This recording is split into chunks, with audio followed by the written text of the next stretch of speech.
U.S. port strike by 45,000 dock workers is all but certain to begin at midnight. So, as is often the case for strikes that are conducted, but first of all, Disco Elysium reference, for one. Second of all, any strike that holds up shipping and, like, logistics, this will bring America to its knees in, like, 1 second.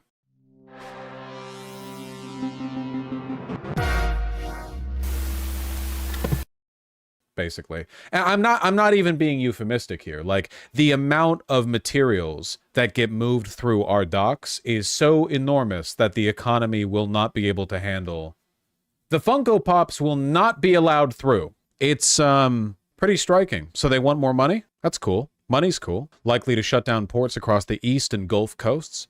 The coming work stoppage threatens to significantly snarl the nation's supply chain, potentially leading to higher prices and delays in goods reaching households and businesses if it drags on for weeks. That's because the strike by members of the International Longshoremen's Association could cause 36 ports, which handle roughly half of the goods shipped into and out of the U.S. to shutter operations. Nice. This is like a little, like, test. It's like a little sampling of how things are going to be under Trump's tariffs. Hit the picket lines at 12:01 a.m. Tuesday. In a Monday update, the union blamed the United States Maritime Alliance, which represents the ports, for continuing to block the path toward an agreement before the contract deadline. The ocean the ocean carriers represented by USMX want to enjoy rich billion-dollar profits that they are making in 2024, while they offer ILA longshore workers an unacceptable wage package that we reject. ILA said in a prepared statement. ILA longshore workers deserve to be compensated for the important work they do keeping American commerce moving and growing. We're striking here. They're just doing a proletarian accent, you know. ILA also accused the shippers of gouging their customers with sizable price increases for containers over recent weeks. Cool. Biden has said that he will not intervene and break it. Well, he said that before. Hey, I know this city. I can see my house from here. Maybe. You'll never find out. Seattle has a very, very beautiful shipping yard. We zoom in and, like, here's Waldo. You see me, like, standing right here in the pier staring directly at the camera. It's like one of those James Webb photos where you can zoom in forever. Your house is in that freight container. Yes, the high net worth individual. I'm actually streaming from this red crate right over here on the side. He does not intend to invoke a federal law to prevent a port strike on the East Coast and Gulf of Mexico if dock workers fail to secure a new... Wait! It's on the East Coast and Gulf of Mexico. Why are they showing Seattle? We're neither of those. Whatever. They don't see the difference? Yeah, wow. Port photo go brrr. Since we haven't covered a strike in a little while, I'll just say to anyone who's watching who isn't on board with the, modus operandi here, we're very pro-striking. We love organized labor. The nice thing about organized labor is that it tends to encourage more organized labor. You know, when you see strikes effectively halt the flow of capital, you're like, oh, okay, I guess this actually is a workable way of changing things for the better. Of course, the capital class despises strikes for obvious reasons, so here's a Fox Business video. Let's take a look, huh? This will be the real injustice if port strike takes place, expert warns. Let's take a look at the expert and see what their net worth is.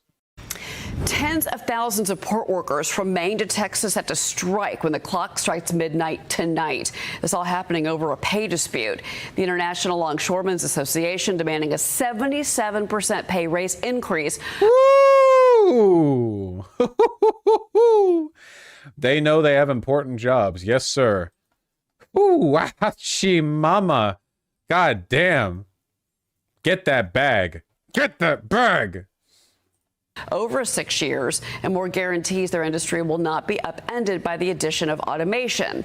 Last night, the ILA confirmed its workers will be striking. The strike could cost the economy up to $5 billion per day and lose more than $7 billion in GDP per week. President Biden yesterday again saying... Better give them what they want, I guess. He will not stand in their way. Watch. Mr. President, would you intervene in the dock workers strike if they go on strike on Tuesday? No. Why not? Because it's collective bargaining. I don't believe in Taft-Hartley. It's the why I know, but he's it's been good on organized labor.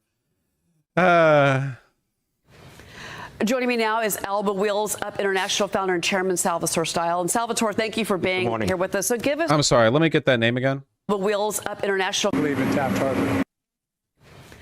Joining me now is Alba Wheels Up International founder and chairman Salvatore Style. Okay. Alba Wheels founder and chairman. She muttered that out so quickly. Salvatore Sal Steele II, founder and co-chairman of Alba Wheels Up International, a New York-based shipping and logistics company. Do I have that correct? Yep, that's definitely the same guy. Okay, now we have an expert to come on. Somebody whose name literally has the second founder and president of a shipping company. Salvatore, sorry, take it away. And Salvatore, thank you for being here with us. So give us your I mean, it looks that we are going to have a strike tonight unless something changes. If I was a betting man, which I'm not, I would bet that probably 99 probability percentile of having a strike. Holy shit, he actually is Aretha. I'm sorry, I was being edgy when I first said it. Maybe you're not used to public speaking, founder and chairman. Are you kidding me? That's your opener? Yeah, I'm not a betting man, but I would. It's not 99%. If you put 99 over 100 and you divided it, you would get the percentage of the chance. The percentage is, yeah. I understand that will be some what's called wildcat walk-offs, and that means some rogue longshoremen might start walking off around. His company has a market cap of 1.6 billion. 12 o'clock to 1 o'clock this afternoon without the sanction of the union, but nevertheless walk off and have their own little posse, so to speak, that would just start. He does sound like the worker impression I was doing earlier. He has the phrenology and the accent of a proletarian, but someone stuffed him in a suit. Sorry, guys, he's a class traitor. I guess he'd be like a phrenology trader, right? You should be a Batman goon. Or slow down. The big issue seems to be that automation. Automation. Yeah, and the International Longshoremen's Association, they're demanding a total ban on automation at gates, cranes, all the moving containers that load and unload the cargo. You say, look, you know, that's good. That's good. We've seen this time and time again. The people who run these ports and all across the country, it's like, oh, we can improve the system by automating it. And then what ends up happening in a lot of cases is that it gets worse and they have to pay their workers less. We saw this with trains, with like the scheduling systems that they use these days. We see this with self-checkout in grocery stores. It's, oh, it'll make it more efficient. Will it though, or will it just be used to siphon more money to the capital class? Will it make it more efficient? Because it seems like a lot of the issues with shipping yards is like there are logistical problems, but they're not ones that can be solved with automation. They're ones that can be solved with better policy. You know? U.S. ports are already behind in automation on a global scale, and that could further hurt our nation when it comes to exports and imports. Yes, we're in the lower quartile, actually, of efficiency with the world container analysis going on. In what way? Could you explain exactly how? So automation is really a must at the very basic level. We're in a situation here, and I always like using... We're in the lowest quartile, and yet we're the United States of America? Please, I want... No, never, ever, ever trust automation talk when it's coming from a member of the bourgeoisie. Ever. Never do. Ever. Automation isn't necessarily bad, but in a lot of cases it makes these industries worse because what they really want is to not have to pay wages. That's the actual thing they want. You know? Trains used to have 3 people. Like cargo trains had 3 people. You know? Then 2. And now in some cases they want them to be just 1. Not an engineer conductor. They want like just one guy. You know? It's always like in the name of efficiency, but it doesn't make it better. It just makes the company more money. Well, they want 0, yeah. Some examples to compare to. It's like if you have a bank and you have a teller, and now they have ATM machines. Well, if this was ATM machines. The ILA, they wouldn't want ATM machines, or they wouldn't want Easy Pass or Fast Pass going into a tunnel or a bridge, all told. So notice how he's not explaining what automation could actually do. Oh, automation would be just like having ATMs. In what way? What automation are you looking to do? Like, what are you meaning to streamline exactly? Regardless, they just want basically all their members to have jobs, irrespective of the consequences. They just want all their members to have jobs, irrespective of the consequences. Consider this man's net worth. Consider the amount of money moving through these ports. Okay? Just understand what like this guy, where this guy's operating at. We had Chris Spear on at the top of the show this morning at 6 a.m. He represents the American Trucking Association. Hey, Dean. Listen to what he told me about the effects that this strike is going to have on the eastern states. We've got Southeast United States. Hold on. Who's this guy? Listen to what he told me. He represents the American. We had Chris Spear on at the top of the show this morning. Chris Spear. President and CEO, the nation's leading organization representing the interests of the trucking industry. Okay, so this guy heads like a sectoral lobbying group, I guess, on the board of directors for the American Transportation Research Institute, Trucking Cares Foundation, and the Louisa Swain Foundation. Been awarded the U.S. Department of Defense Joint Civilian Service Medal. He has extensive experience in the federal government, serving as deputy representative for the Coalition Provisional Authority in Iraq, assistant secretary of labor for policy and professional staff in the U.S. Senate. Okay, so we have a classic like Washington D.C. to lobbyist pipeline. Fantastic. Just you want to look them up because it's like they never actually have experts on. They just have evil mother every single time. They never have like scholars or researchers or analysts or anything on. Whenever they say expert, they mean we found the guy who would make more money if this didn't go through. Morning at 6 a.m. He represents the American Trucking Association. Listen to what he told me about the effects that this strike is going to have on the eastern states. We've got Southeast United States, half of North Carolina, parts of Georgia, Southern Virginia that are underwater or under mud digging out. These people need help. And now we're going to shut down 36 ports. All the commerce going in and out of this eastern half of the country, 46%. Can you demonstrate that the aid to these individuals is coming through the ports?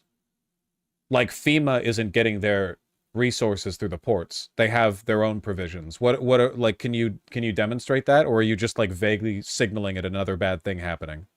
Of all agriculture is exported out of our East Coast ports. This is not the time for a strike. This administration needs to get these parties to the table and get a deal. What do you make of that? They could get the deal if the docs would simply concede and pay them more. By the administration needs to get them to make a deal, what he means is the administration needs to force the strikers to accept concessions. Especially the timing now that you've got a disaster unfolding in North Carolina. What is this news station? This is Fox Business. This is where like people who make $32,000 a year go to watch so they can like bemoan how Kamala Harris raising capital, unrealized capital gains taxes on the people who make $100 million or more is going to ruin the country. And whenever they have a guest on, the guest has like a minimum 8-digit figure worth. Food, they're going to need supplies. I think he's on the mark. There are some ports on the East Coast, I believe with Del Monte, that are non-union, and sure, they could bring in some fruits, but nearly not enough for the whole country. The spoilage will probably start, I would, in my opinion, think after a week of goods sitting at the piers or docks that are offloaded. Do you have any figures on how much spoilage there's actually going to be? And that spoilage is like necessarily going to translate into harm for people who are affected by Helene? Bulk. So, I mean, it sounds to me like you got to approve the pay increase really quick. Goods, chemicals, grains, and so forth on the inbound that will be impacted for processing. And again, the American farmers and agriculture, they're really going to get hurt because this is their harvest season, and these are exports that are needed to be shipped out. Certainly. It sounds like everybody's going to be hurt. We've heard for weeks that big companies were able to front load their orders and bring in things ahead of an anticipated strike. What about small businesses? Who's really going to be nailed on this? That's a great point. This is like the one of the underpinning of American like capitalist like propaganda, the idea that all of these decisions that are being made to benefit the bourgeoisie, well, actually it's about small business. They love this. Dude, small business is dead because of people like you. Small businesses are completely shafted. They're gone all across America. It's just the same chains and franchises over and over and over again. It's dead. It's gone. They're not working. Every commercial district in every old town in every city across America is closing. You killed them! But they still invoke their ghost. Like, you know, oh, if mom and pop stores were a thing that existed anymore, how would they be affected by this thing that hurts my bottom line? Companies usually prep. They have enormous supply chains. They have multiple distribution centers, the West Coast, all over the country. But when you look at a small importer who's bringing in a couple of containers a month, that's their livelihood, they don't have the ability, especially to front load with cash flows. You have to remember, if they're bringing in early, they have to hold inventory longer. So at the end of the day, in my opinion, the real injustice will be to those small companies just trying to get by with inflation, high interest rates. Those are the guys that are going to have to maybe lay off a person or lose their business, because you have to remember one thing. If there's a cancellation from a retailer saying, hey, I'm sorry about your problems, but everyone has the same problems, and you were supposed to have your goods in by this date, and they don't come in, it's either a severe discount or a cancellation. And if they have goods that happen to be for holiday, whatever it may be, Christmas, they're going to have to hold on to those goods for another year if they want to keep them and have the inventory. So this really... I guess you better give them a pay raise.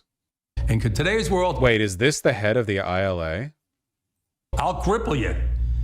I will cripple you. On today's episode of What's Going On with Shipping, will the ILA strike on October 1st?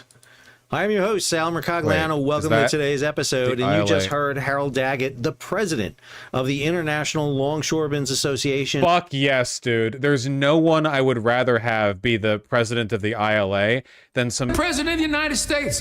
He's not fighting for us. He told in L.A., he told the union, hurry up and get a contract. This is like the most union guy he could have possibly been. The gold medallion? Absolutely. That's the mentality they have. They don't even know what the hell they're doing today. Well, I know what I'm doing. I'm going to save everybody's job when it comes to the ILA and to all the unions around the world, because we're going to fight it with that alliance. I'll shut them down throughout the world to prove that we can beat them. A little more of that candid conversation. All right. Well, we know who the good guys and the bad guys are. John Union. Oh, man. He sounds exactly like the caricature of a union guy. These caricatures exist for a reason, okay? Unironically, I'd start cooking my own food if I were him. Yeah, no kidding. Okay, well, I hope it goes without saying, but, oh God, look, Fox Business keeps on with this. Look at this. A disaster in the making. A port leader slams Biden's absence amid looming strikes. Oh, this is the guy. Yeah, this is the guy. This dipshit. The person who went straight from, like, D.C. to the lobbying group. Yeah. Where is Biden? Why isn't Biden destroying the ability for, you know, for people to collectively organize? What are the workers' demands? $1 million.